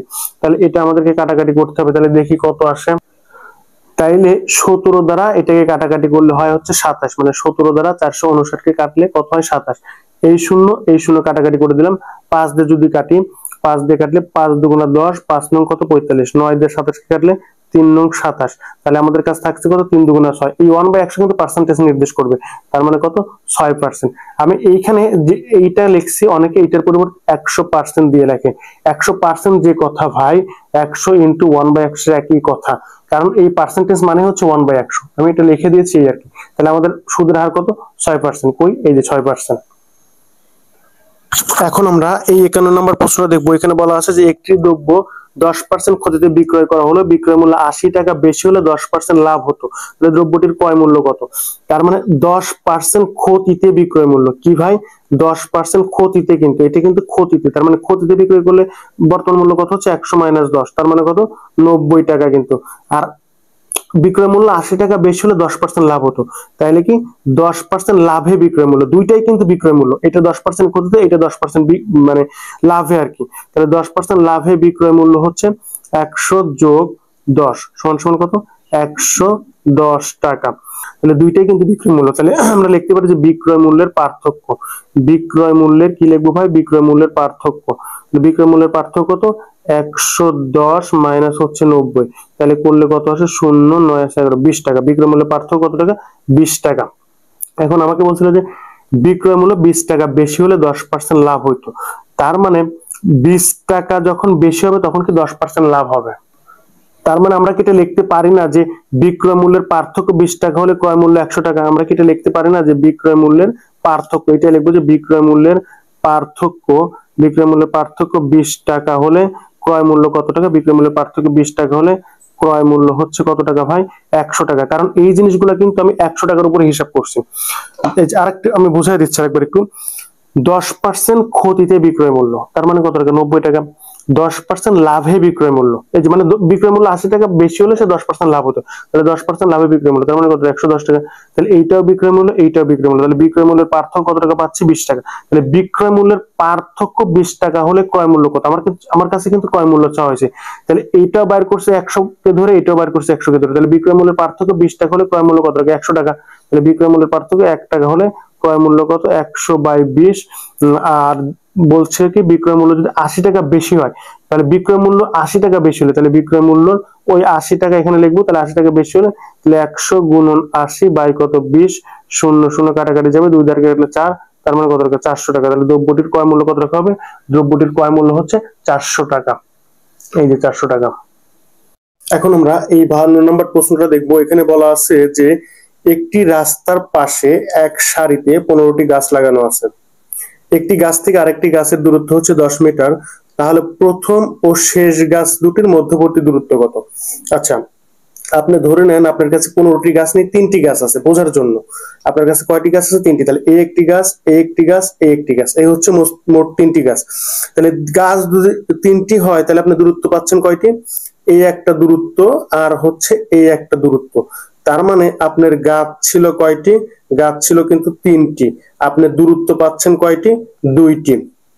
এখন যদি আপনাকে বলা হয় যে ওই যে প্রথম গাছ থেকে শেষ গাছের মধ্যবর্তী দূরত্ব কত, এখন যদি এই ক্ষেত্রে আপনাকে বলা হয় প্রথম গাছ থেকে শেষ গাছের মধ্যবর্তী দূরত্ব কত, তাইলে আপনি কি করবেন, দূরত্ব পাচ্ছেন কয়টা 2টা, এবং প্রত্যেকটা গাছের মাঝে যে দূরত্ব সেটা যদি 10 মিটার হয়, তাহলে প্রথম গাছ এবং শেষ গাছের মধ্যবর্তী দূরত্ব কত হবে, তাহলে 2 গুণন 10, তার মানে হচ্ছে 20 মিটার। এটা আমরা 3টা গাছের ক্ষেত্রে দেখলাম। এখন আমাকে এখান থেকে কি বুঝতে পারছি, আমরা এখান থেকে বুঝতে পারছি যে গাছ যতটা হবে দূরত্ব কিন্তু তার থেকে একটা কম হবে। গাছ যদি হয় 3টা তাহলে দূরত্ব পাচ্ছি কয়টা 2টা, গাছ যদি হয় 3টা তাহলে আমরা দূরত্ব পাচ্ছি কিন্তু 3টা। এই যে দেখা যাচ্ছে একটা গাছ, একটা গাছ, একটা গাছ, 3টা গাছ, এবং মধ্যবর্তী দূরত্ব পাচ্ছি একটা গাছ থেকে আরেকটা গাছের দূরত্ব এটা, আর পরেরটা থেকে এটা দূরত্ব হচ্ছে এটা, তাহলে গাছ যতটা দূরত্ব হচ্ছে তার থেকে একটা কম। তো এখন আমাকে বলছে 15টি গাছ লাগানো হলো, তাহলে গাছ সংখ্যা কতটি, গাছ হচ্ছে 15টি। তাহলে আমরা এখান থেকে ভাই দূরত্ব পাবো কয়টি, যা গাছ তার থেকে একটা দূরত্ব মানে একটা পাবো কম, দূরত্ব যেটা হবে তার থেকে একটা কম, তাহলে গাছ যদি 15টি তাহলে দূরত্ব পাবো কতটি 14টি। এই যেটা তো দেখলাম, তাহলে গাছ 15টি হলে দূরত্ব পাচ্ছে কতটি? 14টি। এখন একটা গাছ থেকে আরেকটা গাছের দূরত্ব যদি 10 মিটার করে হয়, তাহলে 14টি গাছের মধ্যবর্তী মোট দূরত্ব কত? তাহলে 14টি এভাবে লিখবো যে প্রথম ও শেষ গাছের মোট দূরত্ব হচ্ছে, তাহলে 14টি দূরত্ব পাচ্ছে এবং একটা গাছ থেকে আরেকটা গাছের দূরত্ব হচ্ছে 10 মিটার করে, তার মানে কত? 140 মিটার আর কি। তাহলে প্রথম ও শেষ গাছের মধ্যবর্তী দূরত্ব কত? 140 মিটার। এখন এইটার একটা শর্টকাট আছে, শর্টকাটটা হচ্ছে D into N minus one, মানে প্রথম গাছ থেকে শেষ গাছের মধ্যবর্তী দূরত্ব নির্ণয়ের সূত্র হচ্ছে D into N minus one. ডিটা হচ্ছে একটা গাছ থেকে আরেকটা গাছের মধ্যবর্তী দূরত্ব, সেটা কত মিটার? 10 মিটার। তাহলে 10 গুণন এনটা হচ্ছে মোট গাছের সংখ্যা, গাছের সংখ্যা কত? 15, তার মানে হচ্ছে যে 15 মাইনাস ওয়ান, তাহলে এখান থেকে পাচ্ছে হচ্ছে 10 ইন্টু 14, তার মানে কত? 140 মিটার। এখন কেউ চাইলে শর্টকাটটা মনে রাখতে পারে, এটা ওটা মনে রাখতে পারে, এটাও সহজ আর কি। এখন আমরা এই 53 নম্বর প্রশ্নটা দেখবো। এখানে বলা আছে যে 3টি ঘোড়ার মূল্য 5টি গরুর মূল্যের সমান। কি বলা আছে? 3টি ঘোড়ার মূল্য, তাহলে লিখবো যে 3টি ঘোড়ার মূল্য, 3টি ঘোড়ার মূল্য কার সমান? 5টি গরুর মূল্যের সমান। তাহলে 5টি গরুর মূল্য, 3টি ঘোড়ার মূল্য 5টি গরুর মূল্যের সমান, এবং 2টি গরুর মূল্য 3টি গাধার মূল্যের সমান। কি লেখা আছে? 2টি গরুর মূল্য, এই যে 2টি গরুর মূল্য, 2টি গরুর মূল্য, যা লেখা আছে তাই লিখছি, 2টি গরুর মূল্য 3টি গাধার মূল্যের সমান। তাহলে 3টি গাধার মূল্যের সমান, 3টি গাধার মূল্যের সমান। তার মানে তারপরে কি বলা আছে? একটি ঘোড়ার মূল্য কয় টাকা? 7500 টাকা হলে 5টি গাধার মূল্য কত? আমার কাছে দেওয়া আছে একটি ঘোড়ার মূল্য কত টাকা? 7500 টাকা। একটি ঘোড়ার মূল্য, একটি ঘোড়ার মূল্য হচ্ছে কত টাকা? একটি ঘোড়ার মূল্য হচ্ছে 7500 টাকা। আর আমার কাছে চাওয়া হয়েছে কি 5টি গাধার মূল্য কত? 5টি গাধার মূল্য কত? 5টি গাধার মূল্য সমান সমান কত? আমার কাছে প্রশ্ন যেভাবে চাইছিলাম সেভাবে সব লাইন করে লিখে নিলাম, মোটামুটি এটাই ছিল আমাদের প্রশ্ন, যা যেভাবে বলা হয়েছে সেভাবে লিখছি। এখন আমরা একটু হিসাব করব। একটি ঘোড়ার মূল্যের দাম হচ্ছে 7500 টাকা, তাহলে আমার 3টি ঘোড়ার মূল্য 5টি গরুর মূল্যের সমান। আমি যদি 3টি ঘোড়ার মূল্যের দাম বাইর করতে পারি, তাহলে সেটা হয় যে 5টি গরুর মূল্যের সমান, স্বাভাবিক জিনিস। তাহলে 3টি ঘোড়ার মূল্য বাইর করি, তাহলে 3টি ঘোড়ার মূল্যের দাম কত হবে? একটা যদি এই টাকা হয়, 3টির দাম কি বেশি হবে? তাহলে গুণন হবে 7500 গুণন হচ্ছে 3, তার মানে 3টি ঘোড়ার মূল্যের দাম হচ্ছে কত টাকা? 2টা শূন্য, 3 5 15, 5 হাতে মারা 1, 3 7 21 আর 22, তার মানে 22500 টাকা। এখানে কিন্তু আমাদের প্রশ্ন মতে যেভাবে বলা ছিল যে 3টি ঘোড়ার মূল্য 5টি গরুর মূল্যের সমান, এখন 3টি ঘোড়ার মূল্য কিন্তু আমরা জানি সেটা হচ্ছে 22500 টাকা। তাহলে এইটাই হচ্ছে আবার কি 5টি গরুর মূল্যের সমান, কারণ এইটার যা দাম পাবো এইটার সেটার একই দাম হবে। তাহলে আমরা এটা লিখতেই পারি যে 5টি গরুর মূল্য, লিখতেই পারি যে 5টি গরুর মূল্য সমান সমান হচ্ছে 22500। কত? 22500। এখন 5টি গরুর মূল্য থেকে আমরা একটি গরুর মূল্য বার করি, তাহলে একটি গরুর মূল্য কত হবে? 22500, 22500 ভাগ কত? 5, তাহলে দেখি যে কত আসে? 5 ভাগ 225, তাহলে 4 5 কত? 20, 2 আর 5, তার মানে 5 5 কত? 25, 5 5 হচ্ছে 25। তাহলে এইটা দিয়ে এটাকে কাটাকাটি করলে আমরা যেটা পাবো 4500, মানে 5 দিয়ে 225 কে কাটলে 45, আর এই যে 2টা শূন্য ছিল, এই যে 2টা শূন্য বসে গেছে, তাহলে 5টি গরুর মূল্য হচ্ছে 4500 টাকা। আমি যদি কোনোভাবে 2টি গরুর মূল্য বের করতে পারি, তাহলে যে মূল্যটা পাবো সেটা কি অবশ্যই 3টি গরুর মূল্যের সমান হবে, 3টি গাধার মূল্যের সমান হবে, সরি গাধার মূল্যের সমান হবে। আমি যদি কোনোভাবে 2টি গরুর মূল্যের দাম বের করতে পারি, তাহলে সেই দামটা কি 3টি গাধার মূল্যের সমান হবে। তাহলে আমি কিন্তু মোটামুটি 5টি গরুর মূল্যের, একটি গরুর মূল্যের দাম জানি হচ্ছে 4500 টাকা। আমি কিন্তু কি জানি ভাই যে একটি গরুর মূল্য যেটা সেটা কত? 4500 টাকা। তাহলে আমি 2টি গরুর মূল্য তো বের করতেই পারি, তাহলে লিখবো যে 2টি গরুর মূল্য, 2টি গরুর মূল্য কত? ওই 4500 গুণন হচ্ছে 2, 4500 গুণন 2, তার মানে এটা কত হবে? 9000 টাকা, কারণ 45 দুগুণে 90 আর লাস্টে 2টা শূন্য, এত টাকা। এইটা হচ্ছে আমাদের 2টি গরুর মূল্য। এটা কি? এটা হচ্ছে আমাদের 2টি গরুর মূল্য। এখন এটা কেন বের করলাম? কারণ এই যে বলা আছে 2টি গরুর মূল্য যা 3টি গাধার মূল্য তাই। তাহলে 2টি গরুর মূল্য যদি এই টাকা হয়, এই টাকাটাকে আবার 3টি গাধার মূল্যের, 2টি গরুর মূল্য যা সেটা 3টি গাধার মূল্যের সমান। তাহলে 2টি গরুর মূল্য যদি এই টাকা হয়, তাহলে এইটা আবার 3টি গাধার মূল্যের সমান। তাহলে আমরা লিখবো যে 3টি গাধার মূল্য সমান সমান এই টাকা। 3টি গাধার মূল্য, 3টি গাধার মূল্য সমান সমান কত টাকা? এই টাকা, যে 9000 টাকা। তাহলে এখান থেকে আমরা একটি গাধার মূল্য বের করতে চাচ্ছি, তাহলে একটি গাধার মূল্য কয় টাকা হবে? একটি গাধার মূল্য সমান সমান 9000 ভাগ 3, তিনটার দাম যদি এত টাকা হয় তাহলে একটির দাম কি কমে যাবে, আর কম হলে কতটা ভাগ হবে, তাহলে কাটাকাটি করলে কত পাচ্ছি? 1000 টাকা। তাইলে তাইলে একটি গাধার মূল্য 1000 টাকা, কিন্তু আমার কাছে আছে কয়টা? পাঁচটি গাধার মূল্য কত? আমার কাছে চাওয়া ছিল কয়টা? পাঁচটি গাধার মূল্য কত? তাহলে একটির দাম যদি 1000 টাকা হয় তাহলে পাঁচটির দাম কি বেশি হবে? তাহলে 5 গুণন হচ্ছে 1000, তার মানে কত টাকা? 5000 টাকা। তাহলে পাঁচটি গাধার মূল্য হচ্ছে 5000 টাকা। এই যে 15000 টাকা। একটু মিস্টেক হয়েছে কোথায় আমি একটু দেখছি, দেখি কোথায় মিস্টেক হলো, একটু খেয়াল করতে হবে। তিনটি গাধার মূল্য হচ্ছে 9000 টাকা, তাহলে একটি গাধার মূল্য 9000 ভাগ 3, 3 তিরিক্ষা 9000, সরি এটা 3000 টাকা। আমার কাটাকাটি করতে মিস্টেক হয়ে গেছে ভাই, একটু কাটাকাটি করতে মিস্টেক হয়ে গেছে, বুঝতে পারছেন? 3 দিয়ে 9 কে কাটলে 3000, তাহলে 3000 টাকা। তাহলে একটি গাধার মূল্য হচ্ছে 3000 টাকা। তাহলে পাঁচটি গাধার মূল্য কত? 5 গুণন 3000 টাকা। এই যে 3 দিয়ে 3 কে কাটলে 9 হবে, 3 হবে, 3 দিয়ে 3 কে কাটলে 3 হবে, আমি 1 লিখছিলাম, এটা একটু মিস্টেক হয়ে গেছে। তাহলে 3 5 কত টাকা হবে?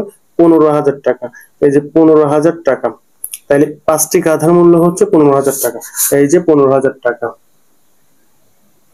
এখন আমরা এই 54 নম্বর প্রশ্নটা দেখবো। এখানে বলা আছে নৌকা ও স্রোতের বেগ কোনটা 18 কিলোমিটার ও 6 কিলোমিটার পার আওয়ার, কিন্তু এটা কিন্তু বেগ। তারপরে নৌকার বেগ কত দেওয়া আছে? আমি নৌকার বেগ লিখি যে নৌকার বেগ, এটাকে ভি ধরে নিলাম। নৌকার বেগ ভি সমান সমান কত? 18 কিলোমিটার পার আওয়ার। আর স্রোতের বেগ হচ্ছে 6 কিলোমিটার পার আওয়ার, এটাকে আমরা ইউ ধরে নিলাম। স্রোতের বেগ ইউ সমান সমান কত? 6 কিলোমিটার পার আওয়ার। এখন আমাকে বলছে যে নদী পথে 72 কিলোমিটার অতিক্রম করে পুনরায় ফিরে আসতে কত সময় লাগবে। তার মানে নদী পথে 72 ধরে নিলাম, এটা হচ্ছে নদী পথ। হ্যাঁ, এটা ধরে নিলাম। এই দূরত্বটা হচ্ছে আমরা 72 কিলোমিটার, মানে একবার যাবে আবার ফিরে আসবে। এই দূরত্বটাকে আমি ধরে নিলাম হচ্ছে 72 কিলোমিটার। তাহলে এই দূরত্বে একবার যাবে আবার ফিরে আসবে। তো এই ক্ষেত্রে টোটাল সময় কত? এই ক্ষেত্রে আমি সময় ধরে নিলাম T1, মানে যাওয়ার ক্ষেত্রে। আর আসার ক্ষেত্রে আমি সময়টা ধরে নিলাম হচ্ছে T2। তো যাওয়ার ক্ষেত্রে আমি সময়টা T1, আসার ক্ষেত্রে আমি T2 ধরে নিলাম। এখন যখন যাবে তখন তার বেগটা কি হবে? অনুকূলে বেগ। যখন যাবে তখন তার বেগটা কি? অনুকূলে বেগ। তাহলে লিখবো যে অনুকূলে বেগ, অনুকূলে বেগ। যখন সে নৌকা নিয়ে যাবে তখন তার যে বেগটা সেটা হচ্ছে অনুকূলে বেগ। অনুকূলে বেগ মানে দুইটা বেগের যোগফল, অর্থাৎ নৌকার বেগ যোগ হচ্ছে স্রোতের বেগ, মানে ভি যোগ ইউ। তার মানে কত? 18 যোগ 6, তার মানে 18, 19, 20, 21, 22, 23, 24, তার মানে 24 কিলোমিটার পার আওয়ার। তো যখন সে যায় অনুকূলে, মানে যখন সে এখান থেকে ওই পাশে যাবে, 72 কিলোমিটার পথ যাবে, তখন তার সময়টা কত? টি ধরছিলাম, আমরা জানি কি এস সমান সমান ভিটি। তাহলে T1 দিয়ে দিই। তাহলে T1 সমান সমান কি? এস বাই ভি লিখতেই পারি। T1 সমান এস বাই ভি। ভি মানে হচ্ছে অনুকূলে বেগ, এটাকে আমরা ভি চিন্তা করবো না, এটা হচ্ছে অনুকূলে বেগ। তার মানে টোটাল দূরত্ব ছিল কত? 72, আর বেগটা কত? 24। 3 24 হচ্ছে 72, কাটাকাটি করলে কত পাবো? 3। এখন এটা কিন্তু ঘন্টায় আসবে অ্যান্সারটা, কিন্তু যেহেতু আমাদের সময় চাওয়া হয়েছে, এটা কিন্তু ঘন্টায়, কারণ এগুলা কিন্তু কিলোমিটার পার আওয়ারে ছিল, এই জন্য এটা কিন্তু আওয়ারে আসবে আর কি।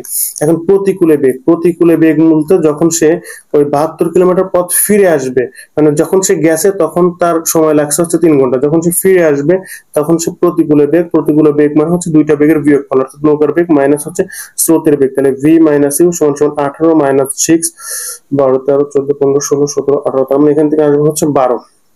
তাহলে একই জিনিস 12 কিলোমিটার পার আওয়ারে থাকবে একটা। এই প্রতিকূলে বেগকে আমি ধরে নিলাম এস সমান সমান VT2। এখানে এই ভি মানে কিন্তু প্রতিকূলের বেগ, এই ভিটা নির্দেশ করে প্রতিকূলের বেগ, আর এখানকার এই ভিটা ছিল হচ্ছে অনুকূলের বেগ। তাহলে আমাদের টার্গেট হচ্ছে এখান থেকে কি বের করা? সময় বের করা। তাহলে লিখবো T2 সমান সমান কত? S by V. এস মানে কিন্তু ওই 72 কিলোমিটার দূরত্বটা কিন্তু সেম থাকবে, কারণ প্রথমে সে গিয়েছিল 72 কিলোমিটার, ফিরে আসার সময় সে 72 কিলোমিটার পথ ফিরে আসবে। তার মানে 72 বাই কত? এইখানে বেগটা কত পাইছি? 12। তো এটা কাটাকাটি করলে 6, মানে 6 6 বারং 72, তার মানে কত? 6 ঘন্টা সময় লাগবে। তাহলে তার মোট সময় কত? মানে একবার এইখান থেকে 72 কিলোমিটার পথ গেছে, আবার এখান থেকে এই জায়গায় ফিরে আসছে, শুরুর অবস্থানে ফিরে আসছে।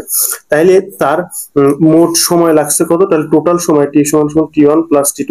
তার যাইতে সময় লাগছে 3 ঘন্টা, ফিরে আসতে সময় লাগছে 6 ঘন্টা, টোটাল সময় লাগছে কত? 9 ঘন্টা। তাহলে তার টোটাল সময় কত আসছে? এই যে তার টোটাল সময় হচ্ছে 9 ঘন্টা। এখন আমরা 55 নম্বর প্রশ্নটা দেখবো। এখানে বলা আছে 36 সংখ্যাটির মধ্যে কতগুলো ভাজক রয়েছে। এটা খুবই সহজ। 36 সংখ্যাটির মধ্যে কতগুলো ভাজক রয়েছে একটু খেয়াল করবেন। এখানে এটা হচ্ছে আমাদের সেই সংখ্যাটি কত? 36। তাইলে 2 দিয়ে দেয় 18 দুগুণা 36, 2 দিয়ে দেয় 9 দুগুণা 18, 3 দিয়ে দেয় 3 তিরিখে কত? 9। তাহলে এখান থেকে কি লিখতে পারি আমরা ভাই? 2 স্কয়ার ইন্টু কত? 3 স্কয়ার লেখা যায়। মানে এখান থেকে অ্যাকচুয়াল আসে কি যে 2 ইন্টু 2 ইন্টু 3 ইন্টু কত? 3। তাহলে এর পরিবর্তে লেখা যায় 2 স্কয়ার ইন্টু কি 3 স্কয়ার, এটা লেখা যায় আমাদের কাছে। তাইলে এইটাকে করার পরে আমরা এইটা চিন্তা না করি, এটা চিন্তা করলে প্যাচ লেগে যাবে। এইখান থেকে আমরা এই লাইন লিখতে পারি, এইখান থেকে আমরা এই লাইন লিখতে পারি যে 2 × 2 × 3 × 3 এটা লেখা আছে।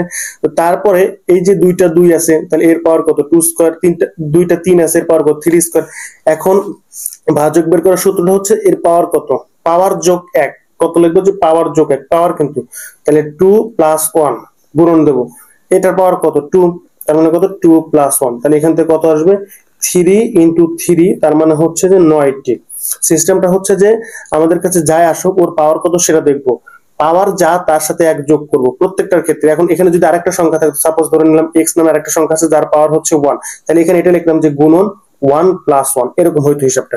মানে পাওয়ার যা, ঠিক আছে দেন, পাওয়ার যা যা পাওয়ার তার সাথে 1 যোগ করব এবং প্রত্যেকটার পাওয়ার পরে লাস্টে গুণন করে দেবো, দিয়ে যেটা পাবো সেটি হচ্ছে তার ভাজক সংখ্যা। তাহলে 36 এর ভাজক সংখ্যা কয়টি? এই যে 9টি। এখন আমরা 56 নম্বর প্রশ্নটা দেখবো। এখানে বলা আছে নিচের কোন ক্রমিক পূর্ণ সংখ্যাদ্বয়ের বর্গের অন্তর 43। তাহলে কোন ক্রমিক পূর্ণ সংখ্যাদ্বয়ের বর্গের অন্তর 43? আমি কিন্তু জানি না সে কোন সংখ্যা, তাহলে আমি ধরে নেবো যে ক্রমিক সংখ্যা বলতে পরপর সিরিয়াল অনুযায়ী থাকবে, যেমন 10, 11, 12, 13, 52, 52, 53, 54, মানে ক্রমিক বলতে পরপর থাকবে। তাহলে ক্রমিক সংখ্যার ক্ষেত্রে আমি ধরে নেবো যে ক্রমিক সংখ্যাগুলো হচ্ছে এটা, একটা যদি x হয় অপরটা কি x + 1, যদি তার পরেরটা বলতো x + 2, যদি তার পরেরটা আমাদের লাগতো তাহলে লিখতাম কি x + 3। আমাদের যেহেতু দুইটা লাগবে তাই একটা লিখছে x আর একটা হচ্ছে কি x + 1। নিচের কোন ক্রমিক পূর্ণ সংখ্যাদ্বয়ের বর্গের অন্তর হচ্ছে 43? তাইলে এইটা হচ্ছে আমার সেই ক্রমিক সংখ্যা, একটা হচ্ছে x আর একটা হচ্ছে x + 1, যেটা আমরা ধরে নিয়েছি। এখন আমরা যেটা করব, কি বলা আছে যে ক্রমিক পূর্ণ সংখ্যাদ্বয়ের বর্গের অন্তর। তাহলে x আর x + 1 এর ভিতর বড় কি? অবশ্যই x + 1 বড়।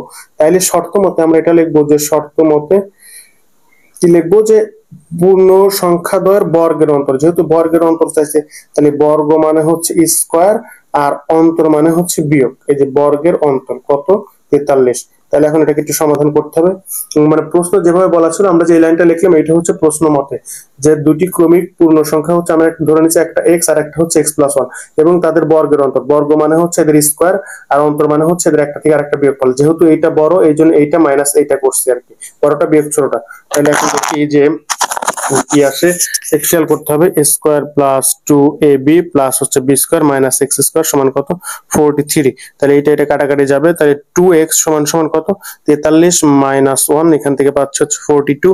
তাহলে x সমান সমান কত? 21, 21 দুগুণা কত? 42। তাহলে একটা সংখ্যা যদি x ধরছিলাম আর একটা ধরছিলাম কি x + 1, তাহলে x সমান সমান একটা হচ্ছে 21 আর একটা যেটা x + 1 ধরছিলাম সেটা কত? 21 + 1, তার মানে হচ্ছে 22। তার মানে সংখ্যা দুইটি হচ্ছে 21 আর 22। একটু খেয়াল করবো যে সংখ্যা দুটি হচ্ছে 21 আর 22। এখন আমরা 57 নম্বর প্রশ্ন দেখবো। এখানে বলা আছে যে 3 দিনে একটি কাজের 1/29 অংশ, মানে সম্পূর্ণ কাজের 29 অংশ শেষ হলে ওই কাজের 3 গুণ কাজ করতে কতদিন লাগবে? 1/29 অংশ, কিন্তু মানে সম্পূর্ণ যে কাজটা ছিল তার 1/29 অংশ 3 দিনে একটি কাজের 1/29 অংশ শেষ হলে ওই কাজের 3 গুণ কাজ করতে কতদিন লাগবে? তাইলে 1/29 অংশ কিন্তু, তাইলে আমাদের টোটাল কাজটা কি? 1 অংশ। টোটাল কাজটা হচ্ছে কি ভাই? যে 1 অংশ, আর সে 29 অংশ, 3 দিনে একটি কাজের 29 অংশ শেষ হলে সে 29 অংশ করে কত দিনে? যে 29 অংশ করে হচ্ছে 3 দিনে। 29 অংশ করে কত দিনে? 3 দিনে। মানে আমাদের সম্পূর্ণ কাজটা হচ্ছে 1 অংশ, যেখান থেকে সম্পূর্ণ কাজটা হচ্ছে 1 অংশ, যেখান থেকে সে 29 অংশ করে কত দিনে? 3 দিনে। আমি এভাবে ভেঙে চিন্তা করব যে 29 অংশ করে কত দিনে? 29 অংশ করে হচ্ছে 3 দিনে। তাহলে 1 অংশ করবে কত দিনে? একবার সম্পূর্ণ, কিন্তু একটা কাজ ছিল 1 অংশ বা যেটা সম্পূর্ণ টোটাল কাজটা, সেখান থেকে টোটাল বলতে কি সবচেয়ে বেশি হবে 29 অংশ, টোটালটার 29 অংশ মানে তার কম, তার মানে কি 29 অংশ করে হচ্ছে 3 দিনে।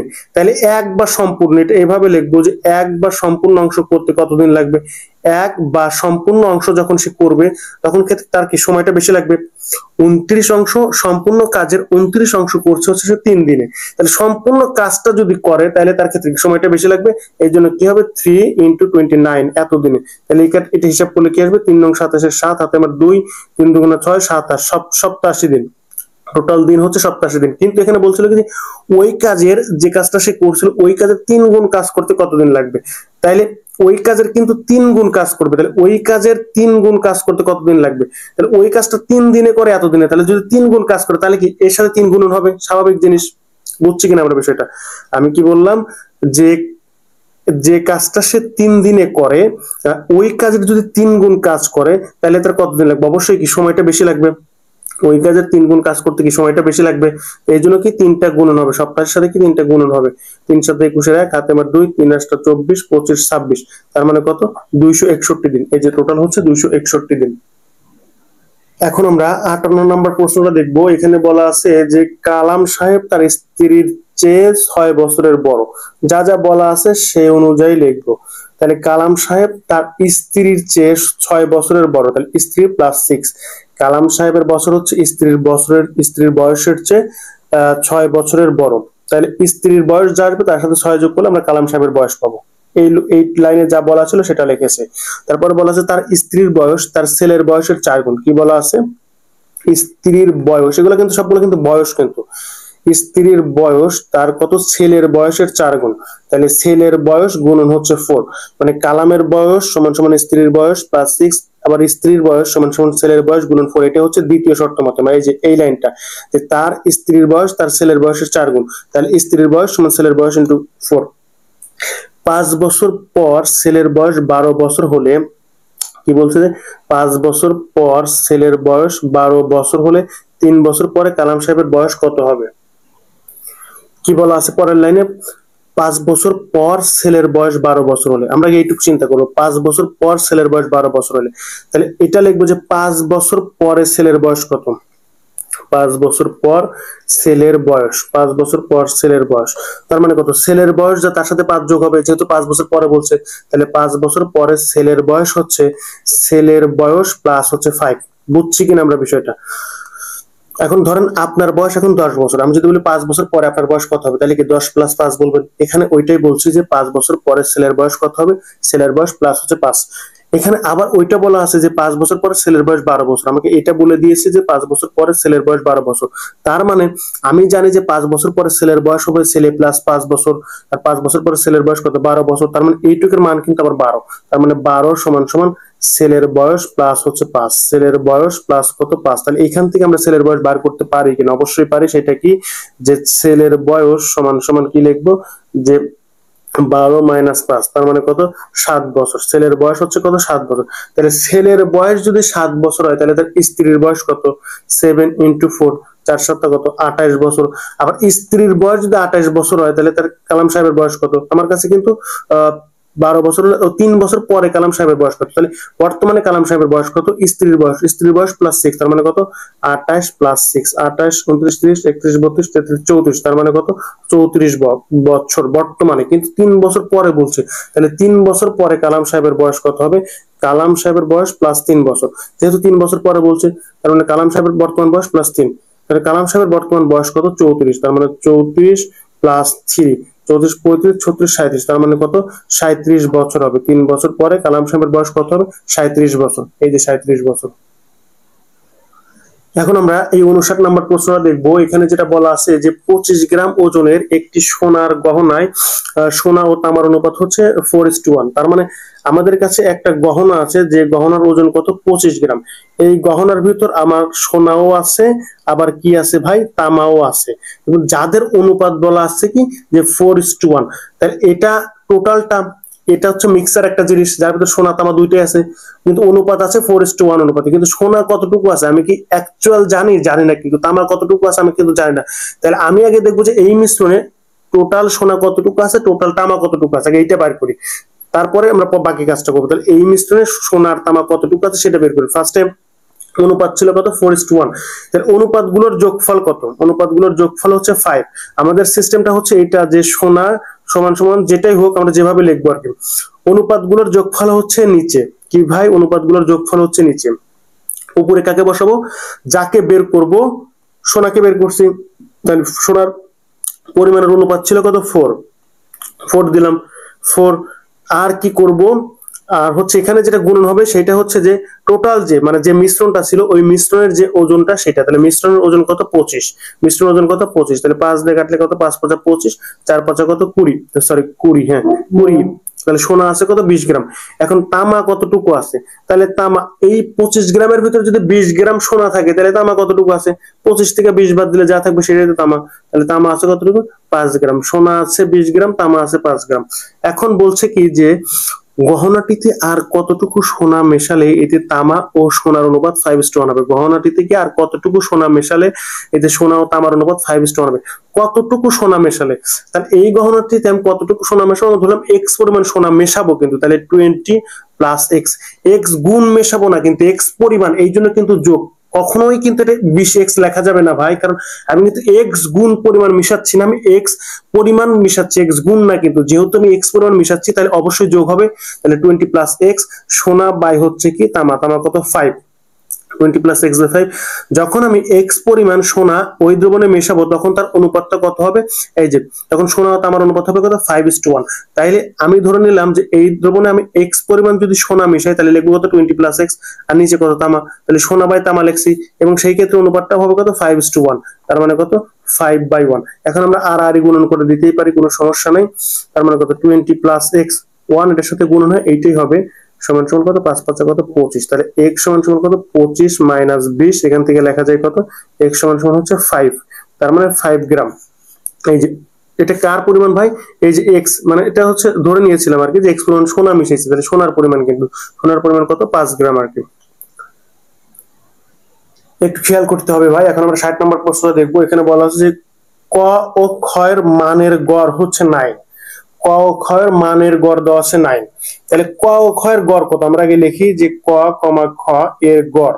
তাহলে গড় নির্ণয় সূত্র কি ভাই, গড় নির্ণয় সূত্র হচ্ছে সমষ্টি বাই হচ্ছে যে কয়টা সংখ্যা থাকবে তার সেই কয়টা, সেইটা আর কি। তাহলে দুই সংখ্যা কয়টা, দুইটা, তাহলে 2 দ্বারা ভাগ, আর উপরে কে থাকে সমষ্টি, তাহলে ক প্লাস ক বাই হচ্ছে 2। গড় মানে কি, গড় মানে হচ্ছে অঙ্কদের সমষ্টি বাই অঙ্ক সংখ্যা। তাহলে আমাদের কাছে মানে সমষ্টি হচ্ছে কয়টা ছিল, সংখ্যা ছিল কয়টা, দুইটা, তাহলে ক প্লাস ক, এই জন্য 2 দ্বারা ভাগ আর কি। তাহলে এখন সংখ্যা ছিল দুইটা, এই জন্য দুইটার যোগফল আর নিচে 2 দ্বারা ভাগ। এখন যেটা গড়ের মান বলে দিচ্ছে কিন্তু 9, গড়ের মান কত বলে দিচ্ছে 9, তাহলে গড় 9 সমান সমান ক প্লাস খ বাই হচ্ছে 2। তাহলে ক প্লাস খ সমান আমরা কত লিখতে পারি, ক প্লাস খ সমান সমান আমরা লিখতে পারি 9 দুগুণে কত 18, মানে এই লাইনের পরে এটা ক প্লাস খ সমান সমান কত 18, 9 দুগুণে হচ্ছে 18। তারপরের লাইনে কি বলা আছে, গ এর মান বলা আছে 12, আমাকে গ এর মান বলে দিচ্ছে কত 12। তারপরে বলা আছে যে ক খ ও গ এর মানের গড় কত, মানে তিনটার গড় চেয়েছে, তাহলে তিনটার গড় কিন্তু, তাইলে ভাই কি লিখবো ক খ গ এর গড়, মানের গড় বা গড় একই কথা, এটা নিয়ে কনফিউজ হওয়ার কিছু নেই। তাহলে তিনটার গড় মানে কি, তিনটা সংখ্যার যোগফল ক প্লাস গ বাই হচ্ছে 3। আমি কি বললাম, গড়টা কি, গড়টা হচ্ছে আমাদের যে কয়টা সংখ্যা বলবে উপরে সংখ্যাগুলোর সমষ্টি, নিচে হচ্ছে সংখ্যাটি আর কি, যে কয়টা সংখ্যা থাকবে সেটা। তাহলে এখন তিনটা সংখ্যা যোগ করব, তাহলে ক আর খ এর যোগফল কত 18, আর গ মানে কত 12, তাহলে 18 প্লাস 12 বাই হচ্ছে 3। তাহলে 10 10 20 28 29 30, তার মানে কত 30/3। তাহলে গড় কত 30/3, 3 দিয়ে 30 কে কাটলে 10, তার মানে কত 3 10 30, তার মানে এই তিনটা সংখ্যার গড় হচ্ছে কত 30। এই যে তিনটা সংখ্যার গড়ের মান কত হবে 10, এই যে তিনটা সংখ্যার গড়ের মান হচ্ছে 10। আশা করি আপনারা অঙ্কগুলো বুঝতে পারছেন। এখন বাকি প্রশ্নগুলো দেখানো হবে, আপনারা দেখে নেবেন, আর পারলে অবশ্যই চ্যানেলটা সাবস্ক্রাইব করে রাখবেন, কারণ প্রতিনিয়ত বিভিন্ন চাকরির পরীক্ষা গুরুত্বপূর্ণ গণিতের সমাধান দেওয়া হবে, যা দেখলে আপনারা অবশ্যই অনেক উপকৃত হবেন।